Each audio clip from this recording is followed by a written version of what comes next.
Ladies and gentlemen, anti-Semitism is exactly what it claims to be, a deadly threat to Jews and nothing else. This clear statement made by the great Jewish political scientist and philosopher Hannah Arendt aptly described the essence of anti-Semitism. It is an invitation to evil prejudice, to vicious hatred, and to the diabolical destruction of innocent people.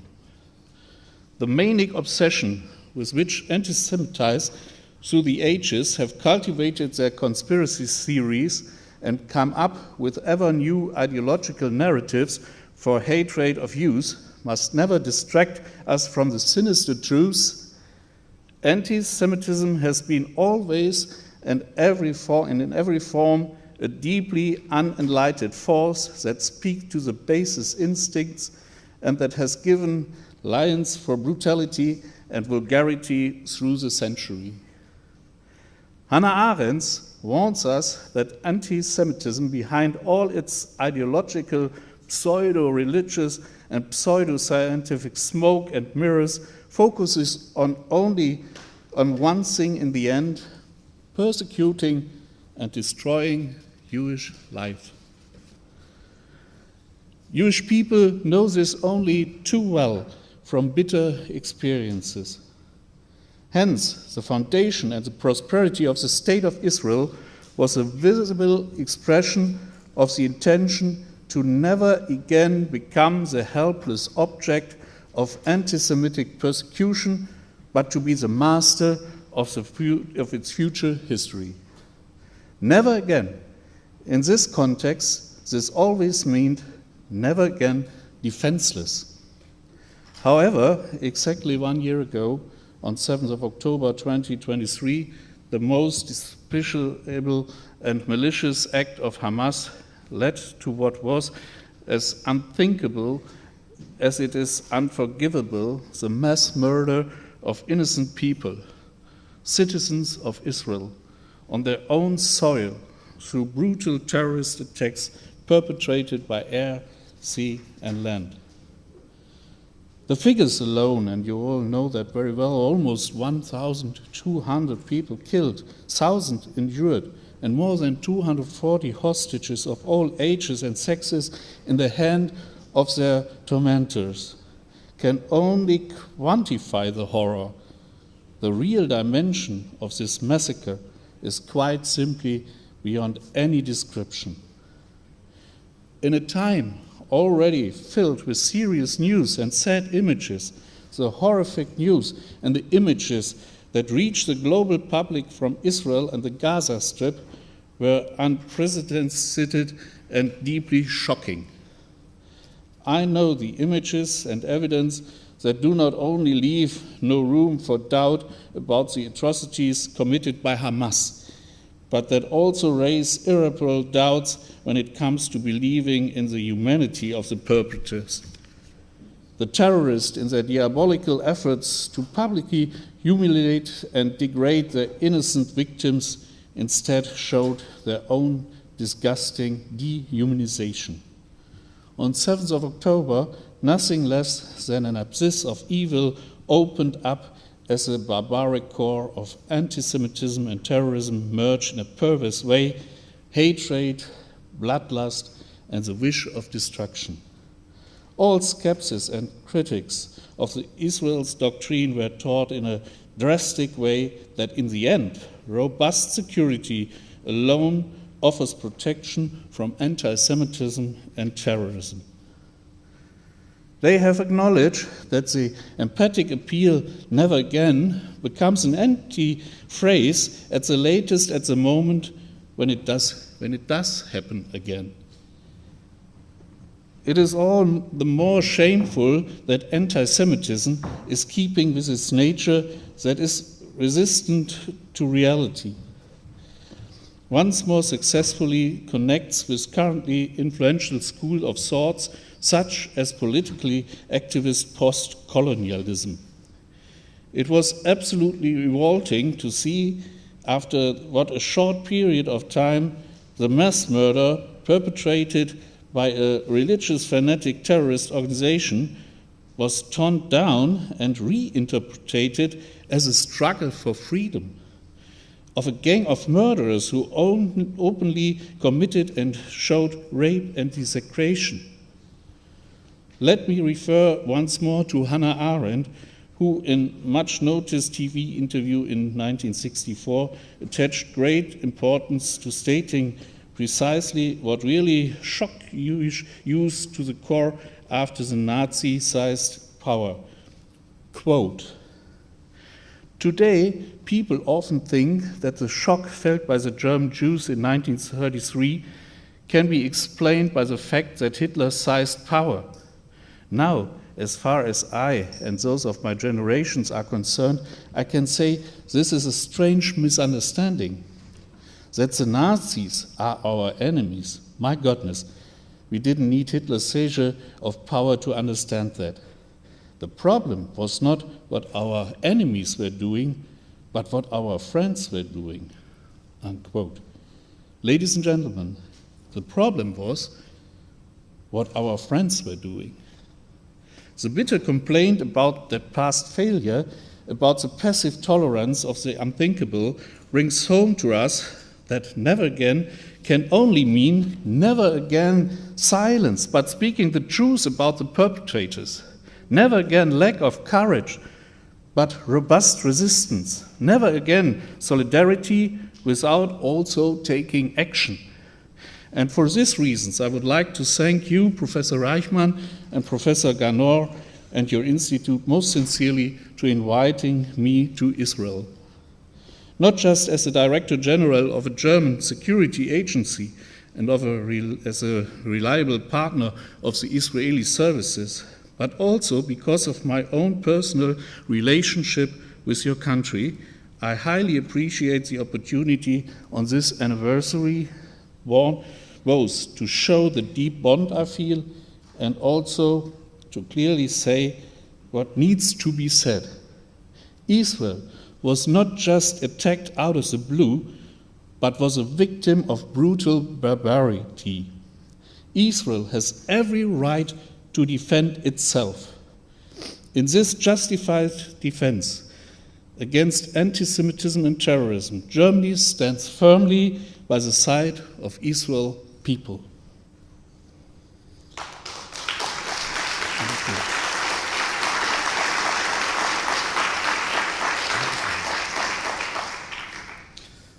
But this solidarity, ladies and gentlemen, is expressed by us in deeds and also serves the protection of German security interest is what I would like to briefly explain now. Because there is no doubt that anti-Semitism is a broad path leading to almost all forms of extremism, and thus it is a powerful source of danger to our democracy. Of course, transnational Islamist terrorism also poses a threat to German security. Naturally, the terrorist attacks of Hamas also have also had a noticeable effect on the security situation in Germany. Thus, immediately after 7th of October, there were demonstrations all over Germany, during which both Islamist extremists and secular extremist groups exploited these incidents for their own agitation. It was hardly surprising, but all the more shameful, that in this situation the upsurge in anti-Semitism was once more a crisis seismograph. In all of Germany, there was a massive increase in anti-Semitic criminal offenses. For 2023, more than 5,000 anti-Semitic offenses was registered, which was an all-time high since the recording of such offenses began in 2001. At first glance, it seems surprising that the impact of the Middle East conflict on right-wing extremist agitation was fairly limited and decreased quickly.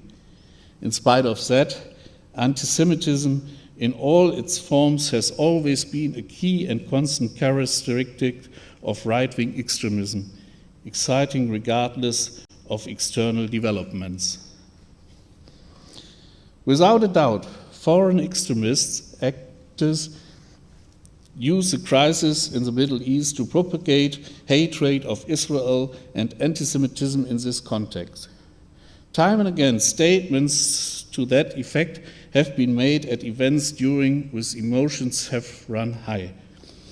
Often so-called criticism on Israel, which, when looked at more closely, turns out to be thinly veiled anti-Semitic hatred of Jews, is the linking element between actors from various spectrums with quite different motives, to example, between German and Turkish left-wing extremists, as well as actors belonging to secular extremist Palestinian organizations.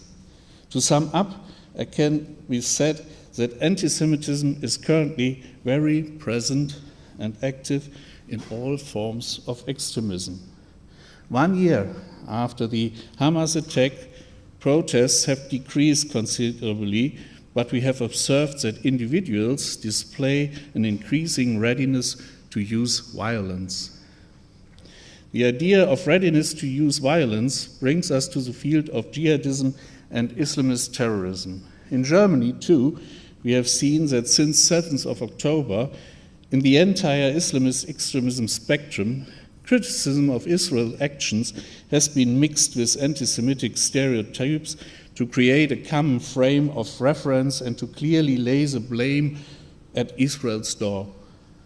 At demonstrations, there have repeatedly been anti-Semitic agitation and chants such as "Death to the Jews," a phrase that is disdained anyway and that is unbearable to hear, especially on German streets.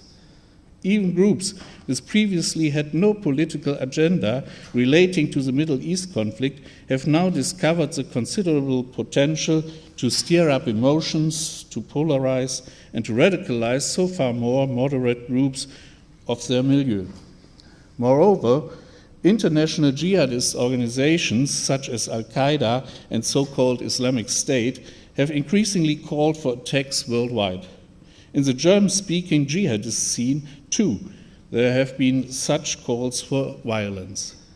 An attack in Germany, motivated by the conflict in the Middle East, was committed in Solingen, a small town near my hometown, in August, when a Syrian national indiscriminately stabbed several people at a town festival, killing 3 people and injuring 8 others. I have warned the German public for quite some time now that jihadist Islamism has a lot of staying power. Like a hydra, as one head is cut off, another one grows. And the narrative of jihadist Islamism is very resilient with a high level of frustration tolerance.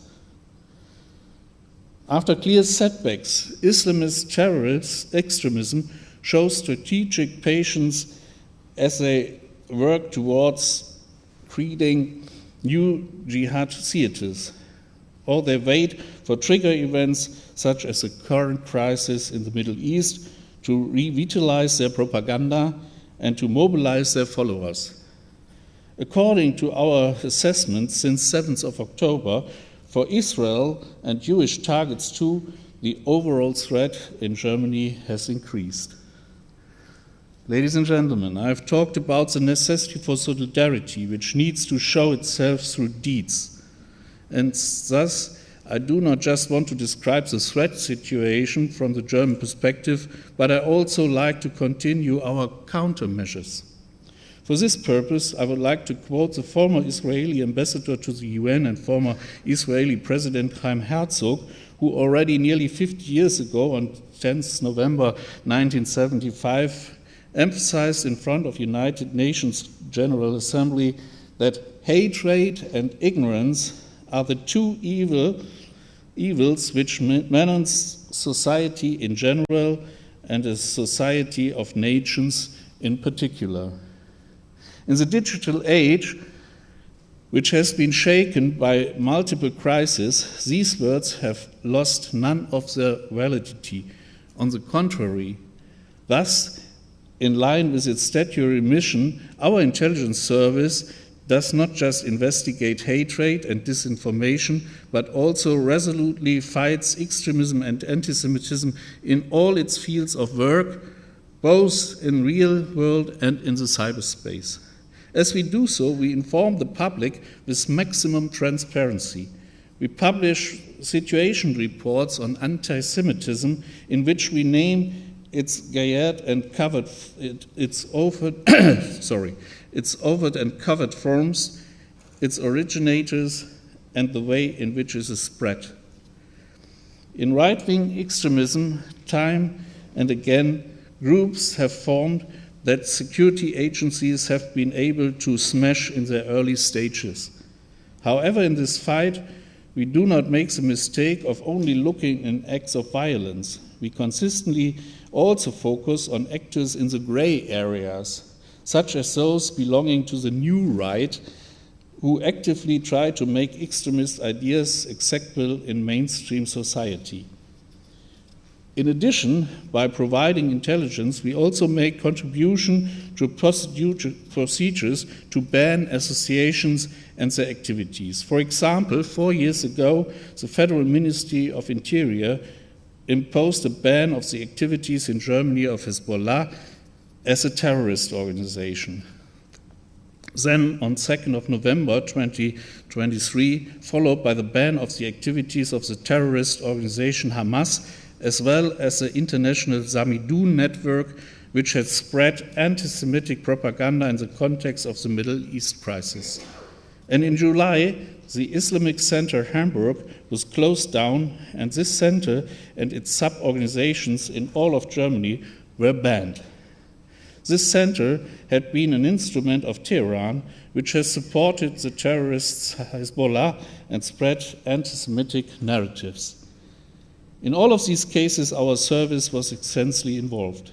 In addition, together with our national and international partners, we have managed time and again to prevent attacks by Islamist terrorists. This requires considerable resources, but it also develops important operational skills.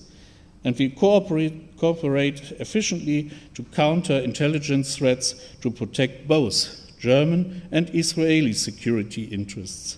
For example, to protect Jewish targets in Germany from the activities of the intelligence services of Iran and its allies.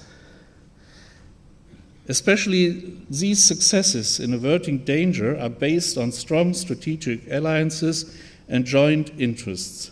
As a community of shared values, we as liberal democracies have to see ourselves more than ever as a community of shared interests in order to stand our ground in the current disorder of the world full of ambitious actors. We greatly appreciate the robust cooperation with our Israeli partners because we are confronted to a dangerously high degree with vengeful authoritarian regimes that are united and motivated by an ambition to destroy the liberal order. The Kremlin, in particular, defines its relationship with Western democracies as openly hostile. Just like other radical anti-Western regimes, organizations and movements only think of Iran, Hamas, Hezbollah, or other Islamist extremist protagonists. They all benefit from crisis, and they cause, stoke, and propagate conflict. They follow a logic of destruction, employ all available means, and exploit the fact that there are considerable vulnerabilities to attack in open societies.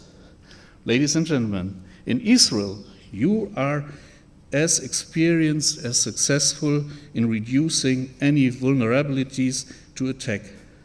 Already surrounded by enemies at its foundation in 1948, the Israeli democracy has coped with incredible dangers and trials. In Germany, the Berlin Wall fell in 1989, and thus the once immense potential threat emanating from the Warsaw Pact.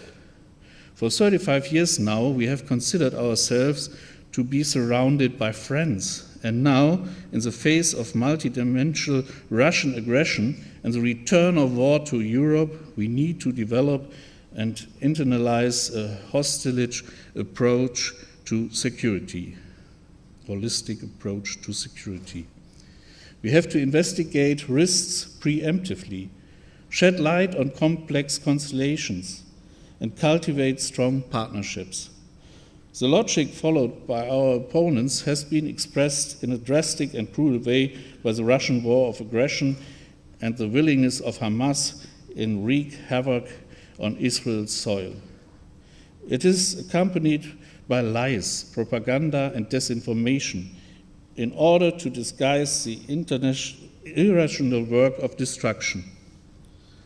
This is also the typical modus operandi of anti-Semitites who, in their perfidious agitation, make disgraceful efforts to lay the blame for the horrors of the 7th October not the perpetrators, but on their victims.